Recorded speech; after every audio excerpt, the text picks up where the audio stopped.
Hello students, आज का हमारा लेक्चर नंबर 23 और आज हम लास्ट टाइम पे हमने उसके सॉल्यूशन निकाले थे सिस्टम ऑफ इक्वेशंस के, और आज basis of the solution space. ठीक है ना, कोई एक सिस्टम ऑफ इक्वेशन दिया होगा, आपको इसके सॉल्यूशन स्पेस का बेसिस निकालना है। ठीक है ना, तो सॉल्यूशन स्पेस निकालना आपको आता है। ठीक है ना, सपोज करो इसका सॉल्यूशन निकालना है इसका। ठीक है ना, तो गिवन सिस्टम ऑफ इक्वेशंस लिख ली हमने। ठीक है ना, और आपको मालूम है कि इसको हम इस फॉर्म में कैसे लिख सकते हैं, ax इजिकल टू 0। तो a इसके सारे के सारे कोफिशिएंट लिखने हैं a मैट्रिक्स के, इसको वेरिएबल मैट्रिक्स को लिखना है इस कॉलम फॉर्म में, और इजिकल टू अगर इस यहाँ पे कांस्टेंट मैट्रिक्स जो है यहाँ पे 0 0 है तो इसको 0 0 ही रखना है। अब क्या करते थे, इसको हम रिड्यूस करते थे। आपने ये पहले जो क्वेश्चन करवाए थे वहां पे देखा होगा, इसको हम रिड्यूस करने की कोशिश करते थे कि ज़्यादा से ज़्यादा 0 0, ये 0 बन जाए, ये 0 बन जाए, ये 0 बन जाए, ये 0 बन जाए, जितने 0 पॉसिबल 0 हो सकते हैं उतने बनाने हैं, क्योंकि उससे इक्वेशन क्या होता है, सिंप्लीफाई हो जाती है। ठीक है, तो अब देखिए इसमें मैंने ऑपरेशन लगाना शुरू किया। R2 पे कौन सा ऑपरेशन लगाया, R2 माइनस R1। देखिए यहाँ पे ये माइनस कर दूंगा तो 0 हो जाएगा। फिर क्या लगाया, फिर मैंने R3 पे देखिए ये 2 टाइम्स है, ये 1 टाइम्स है, तो इसको 2 टाइम्स करूंगा, इससे माइनस करवाऊंगा तो ये 0 हो जाएगा। तो एक को 0 करने के लिए मैंने ये सारा किया। ठीक है, तो यहाँ पे ये ऑपरेशन, जब दोनों को ऑपरेशन लगाया तो आप देख लीजिएगा, ये ऑपरेशन लगाया तो ये भी 0 हो गया, ये भी 0 हो गया, साथ साथ में जो बन के आया वही आया। अब क्या दिख रहा है, देखिए यहाँ पे 1 दिख रहा है, यहाँ पे -3 दिख रहा है, इसको भी 0 बना सकता हूँ। ऊपर 1 को 3 से मल्टीप्लाई करूंगा और प्लस कर दूंगा तो ये हो गया, नीचे ये भी 0 हो गया। बाकी जो बच गया वो ये था, नीचे पूरी की पूरी रो थी वो 0 होगी। ठीक, तो सिस्टम ऑफ लीनियर इक्वेशन कैसे रिड्यूस हो गया, देखिए ऊपर में क्या था, x plus 2y minus twice z plus twice s minus t, और किसके इक्वल था, ये आगे 0 के इक्वल था। और दूसरी इक्वेशन में क्या, ये x था, ये y था, ये z था, तो z से स्टार्ट हुई, z plus s minus t is equal to 0। तो दो इक्वेशनों को देखिए, यहाँ पे ये इक्वेशन आई तो इसको थोड़ा सा रिड्यूस किया, ये इक्वेशन आ गई। अब इसको, इस z को इसमें पुट कर दिया तो क्या बना, देखिए ये बन गया। ठीक है, अब इसको सॉल्व किया तो x की वैल्यू ये बन के आ गई यहाँ पे। अब देखिएगा सोल्यूशन सेट कैसे लिखेंगे। सोल्यूशन सेट हमेशा क्या होगा, जो भी वेरिएबल होंगे वो होगा, लेकिन x की जगह क्या आ गया, ये आ गया पूरा का पूरा। x की जगह देखिए ये भरा, y की जगह y भरा, z की जगह देखिए z की जगह यहां से मैंने ये उठाया, z की जगह ये भर दिया -s प्लस t, और s भी s है, t भी t है, तो इसको पुट किया। अब देखिए y s और t जो है वो इंडिपेंडेंट है और बाकी सब डिपेंड कर रहे हैं। ठीक है ना, x भी डिपेंड कर रहा है किस पे, इन तीनों पे, और z भी डिपेंड कर रहा है इन दोनों पे। इसका मतलब ये तीनों इंडिपेंडेंट है, y s और t, z और x क्या है, डिपेंडेंट। ठीक है ना, तो हम जो सॉल्यूशन स्पेस लिखते हैं वो इंडिपेंडेंट के लिखते हैं। तो y आ गया यहाँ पे। y को देखना कैसे, देखो अगर आप इसको प्लस करोगे, इन सबको प्लस करोगे, क्या ये बनता है, बस इतनी सी बात है, तो हाँ बनता है। तो वही तोड़ने का हिसाब वही है। ठीक है ना, तो इसको अलग अलग यहाँ पे देख लेना, पहले टप्पल से -2y आया, -2 आ गया। ठीक है, सेकंड टप्पल में 1 था तो 1 आ गया, आगे में y नहीं था तो यहाँ पे भी 0, यहाँ पे भी 0, ये आ गया। ठीक है ना, वैसे ही s के लिए लिखा, वैसे ही t के लिए लिखा। तो here x and z are dependent बोल दिया। जो दूसरों पे देखिए x किसी फॉर्म में लिखा गया है, y s और t, और z s और t, इसका मतलब x और z डिपेंडेंट है और y s और t क्या है, इंडिपेंडेंट है।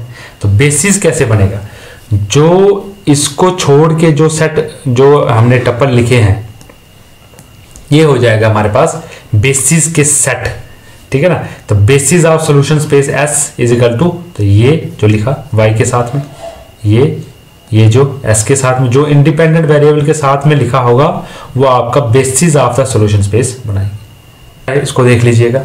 ठीक है, तो ये आपको होमवर्क है, ऐसे ही करना है आपको। ठीक है, अब देखिए, show that whether the following system of linear equation is consistent और नॉट, और नॉन कंसिस्टेंट। कंसिस्टेंट मतलब सोल्यूशन होगा। ठीक है, वो क्या हो सकता है, इनफाइनाइट भी हो सकता है और यूनिक भी हो सकता है।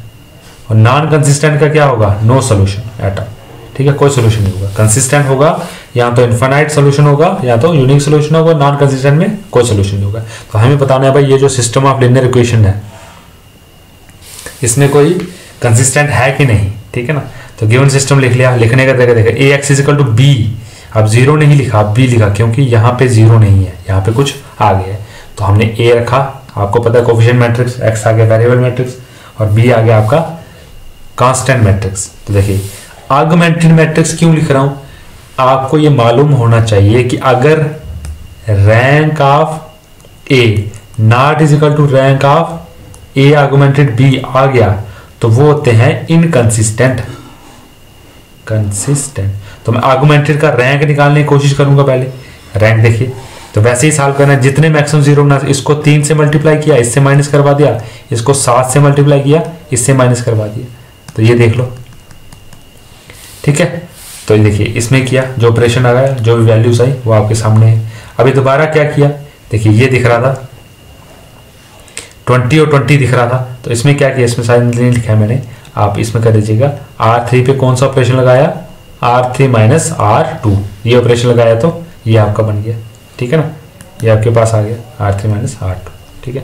तो रैंक ऑफ ए क्या था, रैंक ऑफ ए कितना आया, रैंक ए तो यहां तक होता है, ये होता है ए और ये उसके साथ बी जुड़ता है, रैंक ऑफ ए क्या था, देखिए ये वाला पूरी की पूरी रो जीरो आ गई, ये वाली पूरी की पूरी रो जीरो आ गई, तो पीछे क्या बचा, कितने क्रॉस कितने के मैट्रिक्स आपको माइनर मिलेगा, 2 क्रॉस 2 का, देखिए ये जीरो नहीं होगा, 4 क्रॉस ये और 7 क्रॉस ये जीरो नहीं होगा, तो रैंक तो 2 आ गया, लेकिन ए आर्गुमेंटेड बी का रैंक कितना आया, देखिए ये लास्ट वाला बच गया, तो हमें 3 क्रॉस 3 का मैट्रिक्स लेंगे, सपोज करो ये ले लूं, ये तो जीरो आएगा, ठीक है ना, कोई एक नहीं आना चाहिए, तो ये वाला जब मैट्रिक्स लूंगा तो ये वाला जीरो नहीं आएगा, इसको आप मैट्रिक्स को, इस वाले पोर्शन को आप 3 क्रॉस 3 को करके देख लेना, ये जीरो नहीं आएगा, इसका मतलब जीरो नहीं आया तो रैंक कितना हो गया, 3 रैंक हो गया, ठीक है, तो यही होगा, इसका मतलब रैंक ऑफ ए कितना आया, 2 आया था, रैंक ऑफ ए आर्गुमेंटेड कितना आया, 3 आया, तो अगर ये नहीं है दोनों का सेम तो given system of equation is inconsistent,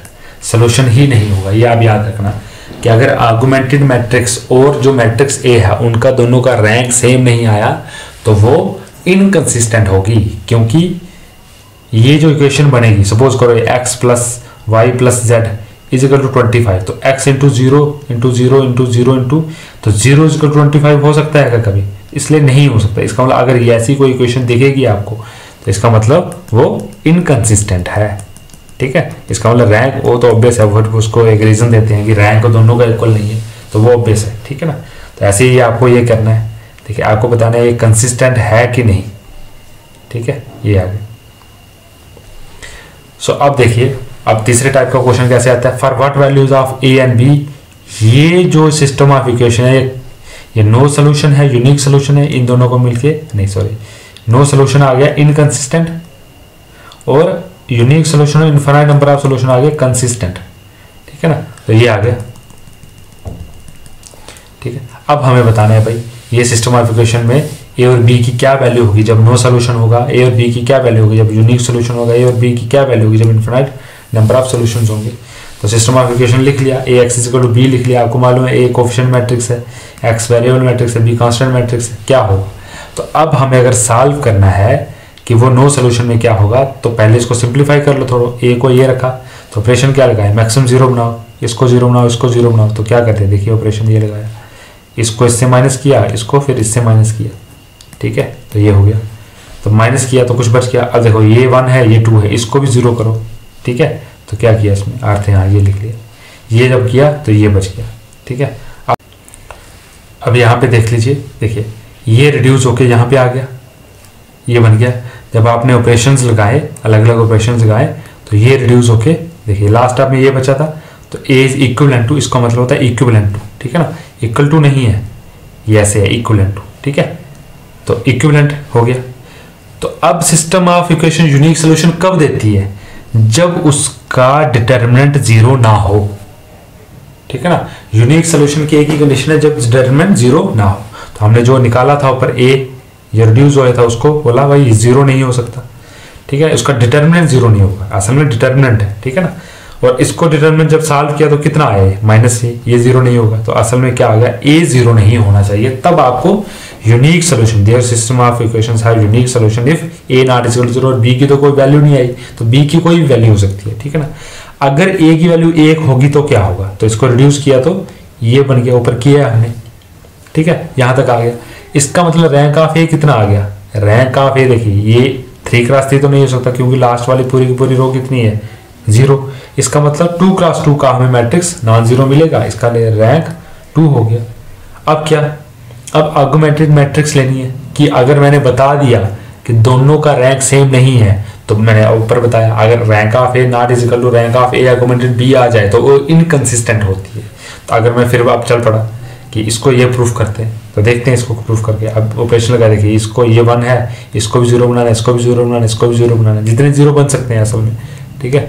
तो ये क्या हो गया, दोनों ऑपरेशन लगाए इसमें, दोनों ऑपरेशन लगाए तो ये आ गया, यहाँ पे 1 है यहाँ पे 2 है, तो इसको 2 टाइम्स करके माइनस किया तो ये आ गया भाई, ठीक है। तो रैंक ऑफ ए कितना आ गया, देखो ये तो 0 नहीं हो सकता, कब नहीं 0 हो सकता, अगर b की वैल्यू 7/2 ना हो। इसका मतलब -2b + 7 = 0 कब होगा, तो -b -2b = -7, ये और ये कट गया, b = 7/2, ठीक है। ये है b की वैल्यू अगर 7/2 होगी तो ये 0 होगा। इसका मतलब इसका रैंक 3 कब होगा, देखिए ये एक रो है, ये दूसरी रो है, 3 कब होगा, जब b की वैल्यू ये नहीं होगी, ठीक है ना। तो rank of A not equal to rank of e if ये होगा। तो कब नहीं होगा, तो अगर ये होगा तो क्या होगा, देखिए अगर a की वैल्यू 1 हो ऊपर जो लिखा और b की वैल्यू 7/2 ना हो, ठीक है, ना होने के लिए क्या है, देखिए रैंक ऑफ ए आ गया 2 और रैंक ऑफ ए बी आ जाएगा आर्गुमेंटेड मैट्रिक्स 3। और मैंने बोला अगर दोनों का रैंक सेम ना हो तो इनकंसिस्टेंट सॉल्यूशन, ये हो the given system does not have any solution and hence have inconsistent solution, ठीक है, ये हो गया, ठीक है। तो ऐसे ही आपको ये क्वेश्चन करना है। इस सिस्टम में आपको लैम्डा और म्यू की वैल्यू बतानी है जब यूनिक सोल्यूशन होगा, इनफिनाइट नंबर ऑफ सोल्यूशन होगा, नो सोल्यूशन होगा। देखिए या तो यूनिक सोल्यूशन आएगा या तो इनफिनाइट, ये तो एक है, यूनिक आ गया तो इनफिनाइट नहीं आएगा, अगर इनफिनाइट आ गया तो यूनिक नहीं आएगा, ठीक है ना। और इन दोनों में से कोई एक आएगा और फिर ये आएगा नो सोल्यूशन, ठीक है। तो ये ऐसे ही आप ट्राई करेंगे। इतना रखते हैं आज, थैंक यू ऑल।